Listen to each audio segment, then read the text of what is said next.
प्रिय दर्शकों नमस्कार। मैं हूं आचार्य श्रीधर खांडल और आप देख रहे हैं नक्षत्रवेद.com का राशि परिवर्तन कार्यक्रम। वैसे तो गुरुदेव बृहस्पति राशि परिवर्तन अभी नहीं कर रहे हैं। अभी वो जिस राशि में बने हुए हैं यानी कुंभ राशि में गुरुदेव बृहस्पति बने हुए हैं और वो अभी उस राशि में वक्री होने जा रहे हैं। दिनांक 20 जून को गुरुदेव बृहस्पति कुंभ राशि में वक्री हो रहे हैं और गुरुदेव बृहस्पति 14 सितंबर 2021 को वक्री अवस्था में ही मकर राशि में प्रवेश कर जाएंगे और यह वक्री अवस्था गुरुदेव बृहस्पति की रहेगी 18 अक्टूबर 2021 तक। यानी अभी से लेकर के यानी 20 जून से लेकर के 18 अक्टूबर तक 3 महीने और 28 दिन के लिए गुरुदेव बृहस्पति वक्री हो रहे हैं। गुरुदेव बृहस्पति का वक्री काल कुंभ राशि में 20 जून से लेकर 14 सितंबर तक रहेगा। वक्री अवस्था में ही कुंभ राशि से मकर राशि में प्रवेश करेंगे और मकर राशि में उनका वक्री काल समाप्त होगा 18 अक्टूबर को। तो ये जो 3 महीने और 28 दिन हैं, ये 3 महीने और 28 दिन कैसे रहेंगे हमारे लिए? क्योंकि ज्योतिष में कहा जाता है कि वक्री होना, किसी भी ग्रह का उल्टा चलना हमेशा चुनौतीपूर्ण होता है, क्योंकि हमारे जीवन में ऐसे सभी कार्य जिनमें हम तुरंत आगे बढ़ना चाहते हैं उनमें वो ग्रह कहीं ना कहीं थोड़ा सा रोक लगा देता है और मजबूर होकर के हमें हमारा बना बनाया जो ढर्रा है जिस पे हम चल रहे हैं उसके ऊपर पुनर्विचार करना पड़ता है। बृहस्पति हमारे भाग्य के कारक होते हैं, धार्मिक जीवन के कारक होते हैं और जब यह वक्री होते हैं, जब इनकी गति धीमी हो जाती है तो थोड़ी सी कहीं ना कहीं हमें जो भागदौड़ भरी जिंदगी है उसमें सोचने का मौका मिलता है।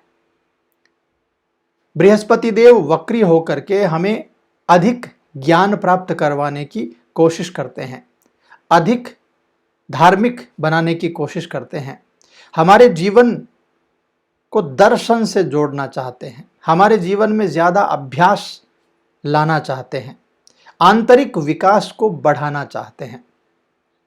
गुरुदेव बृहस्पति प्रत्येक वर्ष वक्री होते हैं और ये जो वक्री काल है गुरुदेव बृहस्पति का, ये सामान्य रूप से बाहर की चीज़ों के लिए नहीं होता है, ये सभी हमारे आंतरिक चीज़ों के लिए होता है। यानी हमारे रोजमर्रा के जीवन में जो चीज़ें हमें प्राप्त करनी हैं उन चीज़ों को छोड़कर हमें आंतरिक चीज़ों को मजबूत करने के लिए गुरुदेव बृहस्पति प्रेरित करते हैं, क्योंकि वो ज्ञान के दाता हैं, वो भाग्य के दाता हैं। कुंभ राशि में गुरुदेव बृहस्पति वक्री हो रहे हैं, तो ऐसे में जिन क्षेत्रों में हम आगे बढ़ना चाहते हैं उन क्षेत्रों में हमें थोड़ी सी समीक्षा करनी चाहिए, हमसे क्या गलतियां हुई हैं और हमारे आंतरिक जीवन के लिए, आंतरिक खुशी के लिए भी हमें तैयार रहना चाहिए। गुरुदेव बृहस्पति 13 महीने में यानी 1 साल और 1 महीने में लगभग 4 महीनों के लिए वक्री रहते हैं। तो इस दौरान हमें अपनी मान्यता, हमारे मूल्य, हमारा विश्वास, हमारी धार्मिक भावना, हमारी बुद्धि, हमारा भाग्य, इसके ऊपर विचार करना चाहिए। और खास करके गुरुदेव बृहस्पति सट्टेबाजी, किसी भी प्रकार का नया निवेश या जुएबाजी, इनको अनुकूल नहीं बनाते हैं। इसलिए ये जो वक्री काल रहेगा, इस काल में सट्टेबाजी में जीतने की संभावना बहुत कम हो जाती है। तो ऐसी जो व्यवस्थाएं बन रही हैं, इन व्यवस्थाओं के चलते मेष राशि और मेष लग्न के जातकों के लिए ये जो 4 महीने का गोचर है बृहस्पति देव का, यह कैसा रहेगा?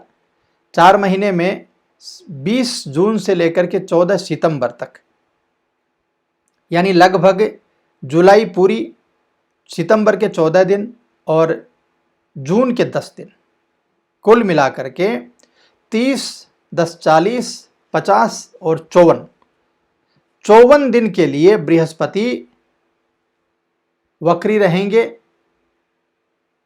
कुंभ में। और उसके बाद 14 सितंबर से लेकर के 18 अक्टूबर, लगभग 1 महीना मान लीजिए, ये रहेंगे मकर राशि में, मार्गी होंगे। मकर राशि में जब मार्गी होंगे तब आपको दूसरा वीडियो प्राप्त हो जाएगा। किंतु अभी जो व्यवस्थाएं बन रही हैं 20 जून से, उन व्यवस्थाओं में मेष राशि के जातकों के लिए क्या व्यवस्थाएं रहेंगी और क्या आपको उपाय करने चाहिए, उससे संबंधित जानकारी प्राप्त करते हैं। एक विशेष सूचना भी है आपके लिए, यदि आप नक्षत्र वेद के ज्योतिषाचार्यों से अपनी कुंडली का परामर्श लेना चाहते हैं, किसी भी प्रकार से कोई भी ऐसी व्यवस्था आपके जीवन में बनी हुई है जिसको आप ठीक करना चाहते हैं, तो ऐसी व्यवस्था के लिए आपको अपनी कुंडली का मार्गदर्शन ज़रूर एक बार प्राप्त करना चाहिए। यदि आप प्राप्त करना चाहते हैं, स्क्रीन पर आपके नंबर है, कॉल कर सकते हैं, व्हाट्सएप कर सकते हैं। तो आइए बिल्कुल समय नहीं गंवाते हुए आगे बढ़ते हैं। मेष राशि, मेष लग्न के जातकों के लिए क्या व्यवस्थाएं बन रही हैं बृहस्पति देव के द्वारा, वो देख लेते हैं। मेष राशि के जातकों के लिए गुरुदेव बृहस्पति नवम भाव और 12वें भाव के कारक होते हैं, 12वें भाव के स्वामी हैं। नवम और 12वें के स्वामी होकर के अभी जो गोचर हो रहा है वो हो रहा है आपके आय भाव में, लाभ भाव में, आपकी मनोकामनाओं के भाव में, आपकी इच्छाओं के भाव में, यानी एकादश भाव में बृहस्पति देव का यह गोचर आपके लिए हो रहा है। तो ऐसी व्यवस्था में 11वें घर में गुरु का होना आपको यह दर्शाता है कि आपकी अपनी समस्त इच्छाएं, समस्त उम्मीदें, आपके जितने भी सपने हैं, इन सभी सपनों को प्राप्त करने में थोड़ी ज्यादा कठिनाई आपके लिए आ सकती है। यानी कुल मिलाकर के सरल भाषा में मैं आपको समझाऊं तो आपके जितने सपने हैं उनके लिए आपको ज्यादा मेहनत करनी पड़ सकती है। इस अवधि के दौरान आप जो भी उम्मीद कर रहे हैं उसे पूरा होने में थोड़ी सी देरी जरूर होगी और ज्यादा मेहनत आपके लिए लगने वाली है। आपकी उम्मीद के अनुसार फल आपको थोड़े से कम मिलेंगे, बशर्ते आपको मेहनत थोड़ी ज्यादा करनी पड़ेगी। आर्थिक रूप से यदि देखा जाए तो आपके एकादश भाव में गुरुदेव बृहस्पति का वक्री होना, गुरुदेव बृहस्पति मार्गी जब तक रहेंगे तब तक आपके लिए बहुत अच्छी व्यवस्थाएं बनी हुई हैं। और 18 अक्टूबर के बाद जब मकर में मार्गी होंगे तब भी अच्छी व्यवस्थाएं बन जाएंगी आपके लिए। लेकिन ये 3 महीने 28 दिन का जो समय है, इन 3 महीने और 28 दिन में आर्थिक रूप से जितने भी आपकी योजनाएं हैं, जितने भी आपके निर्णय हैं, उनको बहुत अच्छी प्रकार से आपको देख करके आगे चलना चाहिए। भविष्य में जितना पैसा आपको चाहिए उतना पैसा आपको बचा करके रखना चाहिए। खर्चे ज़्यादा होने की संभावना रहेगी, खर्चों में वृद्धि होने की संभावना रहेगी, इसलिए भी आपको पैसा बचा करके रखने की ज़रूरत रहेगी। आपके प्रेम संबंधों पर यदि नज़र डाली जाए तो इस दौरान आपका प्रेमी जो है उसके पास आपके लिए पर्याप्त समय नहीं होगा। तो ऐसे में आपके प्रेमी के साथ गलतफहमी से बचने के लिए और आपके जीवन साथी के साथ गलतफहमी से बचने के लिए आपको उचित वातावरण चाहिए, बातचीत करते रहना चाहिए। जीवन साथी के साथ दाम्पत्य जीवन में भी व्यवस्थाएं गलतफहमी वाली बन सकती हैं, इसलिए उनको भी ठीक रखना है। प्रेमी के साथ भी संबंध गलतफहमी पैदा कर सकते हैं, उनको भी ठीक रखना है। विवाहित जितने भी जातक हैं जो अपने परिवार का विस्तार करना चाहते हैं, यानी कुल मिलाकर के संतान चाहते हैं, तो उनके लिए यह व्यवस्था थोड़ी सी कठिन हो सकती है। और जिन जातकों को, जिन महिलाओं को जिन्होंने गर्भ धारण किया हुआ है, उनको भी थोड़ा सचेत रहना चाहिए। इस समय गुरुदेव बृहस्पति की वक्री अवस्था आपके लिए अच्छी नहीं है। स्वास्थ्य की दृष्टि से नज़र डाली जाए तो आपके लिए कुल मिलाकर के यह बहुत ही अनुकूल समय है, अनुकूल अवधि है। यानी स्वास्थ्य का मामला गुरुदेव बृहस्पति वक्री अवस्था में आकर के आपके लिए बहुत ही अच्छा कर देंगे। उचित आहार, स्वस्थ जीवन शैली आपको अपनानी चाहिए और इसके अलावा योग प्राणायाम आपको जरूर करना चाहिए। हालांकि गुरुदेव बृहस्पति की इस मामले में कृपा आपको जरूर मिलने वाली है।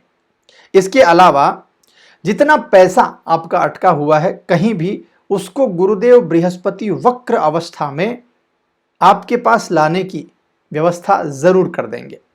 विद्यार्थियों के लिए भी यह समय बुरा नहीं होगा।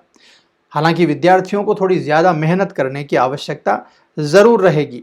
आपके सुखों में वृद्धि गुरुदेव बृहस्पति अवश्य करेंगे, किंतु ये सुख आंतरिक सुख होंगे।